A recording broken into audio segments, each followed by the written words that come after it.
여기는 졸음에 와서 경기도 매송 휴게소인데 유튜브를 만듭니다. 지난 금요일 2박 3일 동안 그 청옥산 600마지기 갔습니다. 참 이렇게 좀 철이 들고 나고 소통이 잘 되는 사람들 한 7명. 그 중에 이제 그 우리 사회적인 여동생 또 우리 여자친구 둘이는 곰치를 따는데 엄청 욕심내더라고요. 엄청 따가야 지인들에게 뭐 15명에 돌렸다나 1200고지 곰치니까 향기가 아주 좋죠. 뭐 여럿이 놀아면 밭을 완전히 싹쓸이 하다시피 했어요. 우리 처남이 알면 생각할 것 같아요. 그래서 거기서 이제 또 이제 평택에서 간 내가 뭐 안지는 얼마 안 됐지만 이 부부가 알고 보니까 참 이렇게 잘 성화성숙되어 있고 예수님을 잘 믿더라고요. 그 부인도 물류를 수입하고 수출하고 뭐 국내 판매하고 이런 업을 하나 봐요. 근데 그 부인이 참 이렇게 한국형으로서는 예쁘시고 김자옥 씨를 많이 닮았더라고요. 그런데 지금 그 이쁜 사람은 가시가 있는데 가시가 없더라고요. 참 성숙돼 있고 자존감이 높고 거기서 호밀밭에서 같이 저하고 춤을 추고 노래를 하는데 다윗이 기뻐서 춤추는 이런 기분으로 우리 노래하면서 호밀밭 위에서 아주 행복하였습니다. 하나님 만세 불렀습니다. 요즘 보면 손흥민 골든 부트 트로피라는 것을 받았다 합니다. 지난 23일 아시안 최초로 골든 부트 트로피를 받은 손흥민 30토트넘 잉글랜드 프리미어 리그 득점한 소식은 의외로 우리에게 전하는 메시지가 많습니다. 그중 가장 진하게 다가오는 것은 다름 아닌 동료에게 우리 사회에서 평생 직장 개념이 사라지고 개인주의의 성향이 팽배해지면서 애사심, 동료애 같은 단어가 사라진 지 오래다. 우리가 남보다 나에게 집중하는 시대가 되면서 일과 사생활의 균형을 중시하는 월라베러 보장 여부가 직장의 중요한 요건이 됐다. 그런 와중에 우리 손흥민 등극을 위해 그의 직장 동료들이 보여준 정성의 충격이 아닌 충격을 받았다. 가혹한 정도의 프로 세계에서 경쟁이 아닌 우정이라니 동화 같은 애기이기 때문입니다. 모레이면 정말 여름의 6월이 시작됩니다. 좁은 구역에서 시끌벅적했던 지방선교 결과도 나오겠죠. 어떤 분이든 모두에게 사랑받고 상전 아닌 일꾼 20많은 분들로 선출되어 배려하고 화합된 모습이 되기를 기원해 봅니다. 그리고 그 다윗의 아들 영특하고 압살론이 있었습니다. 너무 영특해서 아들이 아버지를 반역하고 이랬습니다. 너무 잘생기고 머리를 길게 하고 아버지를 아버지 그 자리를 탐내 가지고 반역을 했는데 머리를 길게 하게 돼가지고 말 타고 달리다가 나무에 걸려 있는데 그 신하가 나무에 걸려 있는 그 압살론을 죽였어요.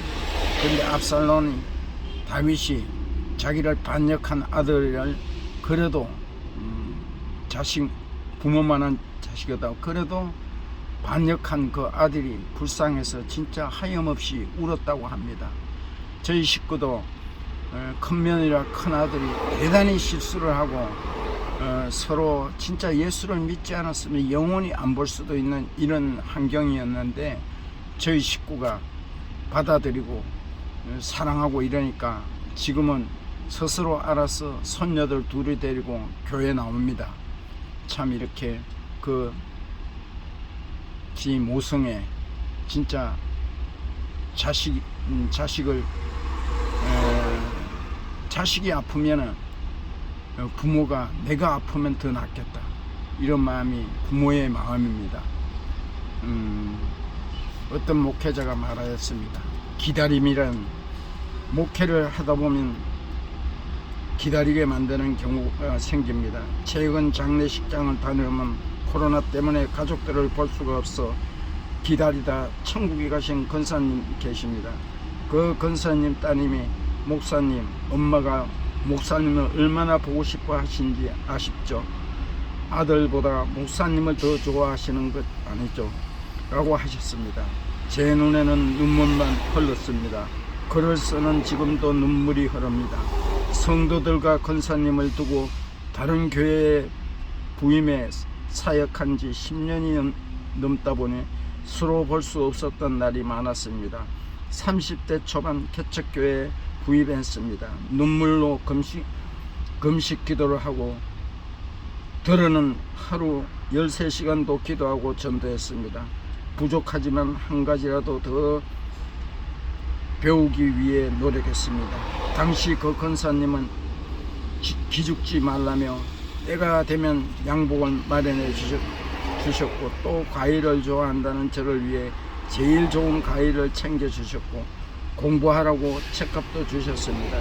주님이 크신 사랑과 권사님 같은 천사들을 통해 지금의 제가 있음을 알게 되었던 장례식이었습니다. 저는 권사님께 작은 고백을 드리면서 장례식장을 나왔습니다. 권사님 자녀들을 위해 잊지 말고 기도하겠습니다 라는 목사님 말씀입니다.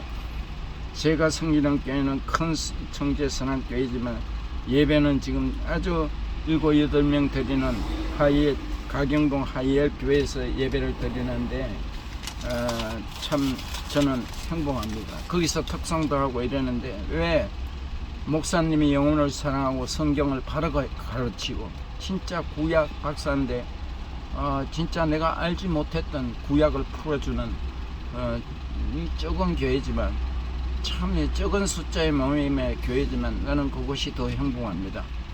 우리 아이들과 손녀 며느리 다 이제 선한교회 다니지만 제가 이제 70이 넘었으니 그 선한교회는 교인들이 많잖아요. 일꾼도 많고 우리는 신앙 성도는 하나님의 일에 은퇴가 없습니다. 행정적으로는 70세가 은퇴지만 저는 하나님 나라에 갈 때까지 전도하고 영혼을 사랑하고 선교사들을 섬기고 후원금을 바치겠습니다. 가인과 아벨은 형제인데 왜 가인이 아벨을 죽였을까요? 아담과 하와가 에덴 동산을 추방당한 뒤 낳은 아들이 가인과 아벨입니다. 가인은 농사를, 아벨은 양을 치는 일을 업으로 삼았습니다. 문제는 하나님께 드린 제사에서 비롯됩니다. 가인의 제사는 받지 않으시고 아벨의 제사는 받으신 것이 문제였습니다. 가인은 땅의 소산으로, 아벨은 양을 첫 새끼와 기름으로 제사를 드렸습니다.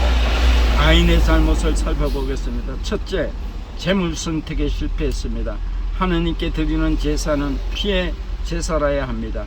출애굽 이후 제사가 제도화됩니다. 그러나 하나님께 드리는 제물은 양을 잡아 그 피를 드려야 합니다. 이것은 예수 그리스도가 어린 양으로 속죄의 제물이 되실 것을 예표합니다. 아벨은 어린 양 제물로 드렸는데 반해 가인은 땅의 소산으로 제사를 드렸습니다. 신학자 호프만은 가인은 단순히 감사의 제물을 바쳤고 아벨은 속죄의 제물을 바쳤다고 했습니다. 둘째, 분노 조절에 실패했습니다. 가인은 제사를 거절당한 원인을 아벨에게 두고 분노했습니다. 분노와 질투는 사람을 죽이게 됩니다. 사람을 떠나게 됩니다. 외부 자극에 화를 내거나 폭력적인 행동을 하는 것이 분노조절 장애입니다. 간헐적 폭발성 장애라고 합니다. 사건이나 사태의 원인과 책임을 아벨에게 차지를 했고 내부에서 치솟는 분노를 조절하는 데 실패했습니다. 셋째, 신앙관리에 실패했습니다. 가인과 그 재물을 연락하지 아니한지라. 연락하지 않았다는 것은 쳐다보지도 않았다는 뜻입니다. 신앙과 삶이 문제가 된 것입니다. 아벨은 연락하셨으나 가인은 거절하셨습니다. 무엇을 바치느냐보다 누가 바치느냐가 중요하고 누가 어떻게 바치느냐가 제사의 핵심입니다. 결국 살인자 가인은 여호와를 떠나 에덴 동쪽 노 땅에 자리를 찾게 됩니다.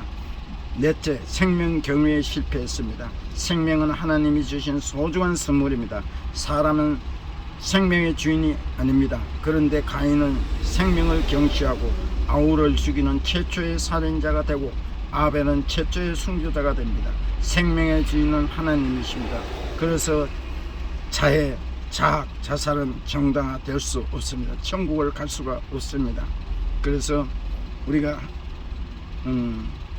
분노와 질투, 그래서 우리가 교회 열심히 다니고 장로, 목사, 성직자들 참 이렇게 우리가 가인과 아벨을 생각하면서 우리가 어떤 것을 바르게 하나님 말씀 안에서 섬겨야만이 우리가 천국을 갈 수 있습니다. 종교 행위를 하면 천국을 갈 수 없습니다. 종교 행위에서 벗어나고 사람에게 잘 보이려 하지 말고 하나님 말씀, 인간을 지은 목적이 하나님께서는 우리가 예배와 찬양과 기도를 받기 위해서 지으셨고 그 다음에 이 땅에서 일을 하라 하였습니다. 그리고 즐기라 하였습니다. 행복하게 살아라 하였습니다. 전도하라 하였습니다. 이웃을 사랑하라 하였습니다. 이 말씀이 참 이렇게 하나 되어 바른 신앙으로 가시기를 부탁드립니다. 사랑합니다.